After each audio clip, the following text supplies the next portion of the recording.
Greetings of the day. Myself Tanish. So today I am going to talk about the topic types of forest in India. So in this topic we are going to discuss about the vegetation and the variation and the diversity in India, that what are the types of forests that are found in India. And it is a very important topic on the basis of academic classes like CUET and also as well as for the competitive exams, क्योंकि बहुत से exams में इस topic से बहुत सारे questions उठ के आते हैं। तो आज हम इसी टॉपिक पे डिस्कस करेंगे। So first we will discuss about the teachers pride app. So for example आपको किसी भी एग्जाम की तैयारी करनी हो, लाइक चाहे वो कॉम्पिटिटिव एग्जाम हो या फिर आपको कोडिंग सीखनी हो या फिर आपको एकेडमिक क्लासेस लेनी हो, for example UG PG and from class 5th to 12th, so you can take benefit from Teachers Pride app, where you can get presentation, toppers note, daily practice paper and as well as mock test for your practice. So first one is introduction. So India is the home to variety of forests. So India एक ऐसा country है जहाँ पे बहुत ज़्यादा diversity है। अगर हम बात करें तो कल्चर के बेसिस पे, क्लाइमेट के बेसिस पे और जोग्राफिकल फीचर्स के बेसिस पे। So India is a home to variety of forest, यानी कि इंडिया एक ऐसी कंट्री है जहाँ पे अलग अलग टाइप के फॉरेस्ट पाए जाते हैं। For example evergreen forest, thorn forest, deciduous forest, mountain forest etcetera. And also India 24.56% of land area is covered with forest, यानी कि इंडिया का 24.56% का जो लैंड मास या लैंड एरिया है वो फॉरेस्ट ने कवर कर रखा है। इस वजह से फॉरेस्ट जो है वो बहुत ज्यादा इंपॉर्टेंट बन जाता है, क्योंकि it is after all it's a natural resource. And in India on the basis of climate, vegetation and as well as the geographical location, forests are classified into various parts.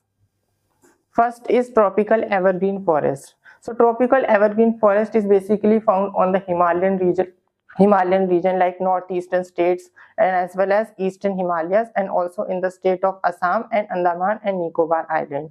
So tropical जो evergreen forest होते हैं basically mountain area या फिर बीच mountain area या फिर जो play जहाँ पे ज्यादा रेनफॉल होता है उस जगह पे ये पाए जाते हैं। इन फॉरेस्ट की जो एक फीचर है वो ये फीचर है कि these forest do not shade there leaves, यानी कि इस फॉरेस्ट के अंदर जितने भी ट्रीज होते हैं वो अपनी लीव्स को कभी भी नहीं गिरते हैं। That's why it is known as evergreen. And the main trees that are found in this place is like oak tree. Oak tree जो है वो यहीं पे ही पाया जाता है। Next one is tropical deciduous forest. So tropical deciduous forest जो है वो एवरग्रीन फॉरेस्ट का ही अपोजिट होते हैं। ट्रॉपिकल एवरग्रीन फॉरेस्ट कुछ ऐसे फॉरेस्ट होते हैं जो कि साल में एक बार, जहाँ पे पतझड़ होता है, यानी कि साल में एक बार ही पेड़ जो होते हैं वो अपनी सारी पत्तियां गिर देते हैं। और इन फॉरेस्ट की बात करें तो एवरग्रीन फॉरेस्ट जो होते हैं वो बहुत ज्यादा डेंस होते हैं, यानी कि बिल्कुल गैप नहीं होता है फॉरेस्ट के बीच में। लेकिन ट्रॉपिकल डेसिडुअस की बात करें तो यहाँ पे गैप होता है as compare to evergreen forest. Main trees यहाँ पे साल, बैम्बू और टीक का जो पेड़ होता है वो यहाँ पे पाया जाता है, जो कि फर्नीचर बनाने में हेल्प करता है। Next one is thorn forest. So thorn का मतलब होता है कांटा, यानी कि कांटे वाले फॉरेस्ट। सो जो कांटे वाले जो पौधे होते हैं जैसे कैक्टस हो गया या एलोवेरा हो गया, ये बेसिकली जहाँ पे कम रेनफॉल होता है उधर पाया जाता है, जैसे कि राजस्थान का एरिया होगा या फिर डेजर्ट एरिया डेक्कन प्लेटू में पाया जाता है। कैरेक्टरिस्टिक्स की बात करें तो थॉर्न फॉरेस्ट जो होता है यहाँ पे पेड़ के अंदर लीव्स नहीं होती है, लीव्स की जगह पे स्पोक्स या स्पाइक्स होते हैं, यानी कि कांटे होते हैं। क्योंकि यहाँ पे रेनफॉल कम होता है तो इस वजह से प्लांट ज्यादा वाटर कंज्यूम नहीं करवाता है, इसलिए यहाँ पे जो पेड़ होते हैं जैसे कि एलोवेरा या कैक्टस के पौधे होते हैं उनमें कांटे होते हैं। तो यहाँ पे बेसिकली कैक्टस हो गया, बेर हो गया या एलोवेरा के ट्रीज यहाँ पे पाए जाते हैं। यहाँ पे सबसे ज्यादा कम रेनफॉल होता है तो इस वजह से यहाँ पे ज्यादा एनिमल्स देखने को नहीं मिलते हैं। So next is mangrove forest. So mangrove forests are basically found on the Sundarbans area of West Bengal and as well as in the Andaman and Nicobar Island. So mangrove forest ऐसे forest होते हैं जो कि आधे पानी में होते हैं और आधे लैंड के ऊपर होते हैं। फॉर एग्जाम्पल जैसे मैंग्रोव फॉरेस्ट होते हैं वो सलाइन नेचर में होते हैं, यानी कि मैंग्रोव फॉरेस्ट हमेशा जहाँ पे नमकीन पानी होता है वहाँ पे पाए जाते हैं, जैसे कि बे ऑफ बंगाल हो गया या अरेबियन सी हो गया या इंडियन ओशियन के पास में ये पाए जाते हैं। इनकी कैरेक्टरिस्टिक्स की बात करें तो इधर के जो पेड़ होते हैं यानी कि the trees that are found in mangrove area were out, यानी कि यहाँ के पेड़ की जो रूट होती है वो हमेशा बाहर रहती है और हमेशा चेन्स में बंधी हुई होती है। जैसे चेन होती है, एक एक जो चेन का टुकड़ा होता है दूसरे चेन से हमेशा जुड़ा रहता है, ठीक उसी तरीके से इस पेड़ की जो रूट्स होती है वो दूसरे पेड़ से हमेशा जुड़ी हुई रहती है लाइक अ चेन। और यहाँ की अगर हैबिटेट की बात करें तो यहाँ का सलाइन हैबिटेट है, तो इस वजह से यहाँ पे क्रोकोडाइल्स और जो टाइगर होते हैं रॉयल बंगाल टाइगर वो यहाँ पे ज्यादातर पाए जाते हैं। और यहाँ पे इलेक्ट्रिसिटी भी जनरेट की जाती है through this saline water. Next one is mountain forest. Mountain forest means the forests that are situated on mountain. So these types of forests were basically found on the states of Uttarakhand, Himachal Pradesh and Jammu Kashmir.